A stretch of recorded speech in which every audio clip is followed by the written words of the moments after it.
ஏன்டா எப்ப பார்த்தாலும் எருமச்சாடிய மூஞ்சில அப்புறம் மாதிரியே தெரியுற? வாழ்க்கையில் நிம்மதியே இல்ல. உனக்கு வாழ்க்கையில் நிம்மதி இல்லையா? அப்படி நடு தண்ணியில போய் நில்லு, நிம்மதியான இடத்துக்கு போய் சேர்ந்துருவேன். விளையாடுறீங்களா? உங்ககிட்ட என்ன விளையாட்டு வேண்டி இருக்கு? உங்களுக்கு என்னன்னு எப்ப பார்த்தாலும் சந்தோஷமா இருக்கீங்க, அது எப்படி முடியுது? அந்த விஷயத்த கேக்குறியா? வா சொல்றேன். உட்கார. நல்லா உட்கார. எனக்கு சந்தோஷம் இல்லைன்னா என்ன செய்வேன் தெரியுமா?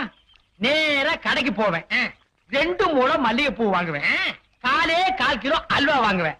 அதை எடுத்துட்டு வீட்டுக்கு போய் என் பொண்டாட்டி கிட்ட கொடுப்பேன். அவ என்ன வேலை செஞ்சிட்டு இருந்தா அப்படியே போட்டு என் கூட ஆத்தங்கரைக்கு வந்துருவான்.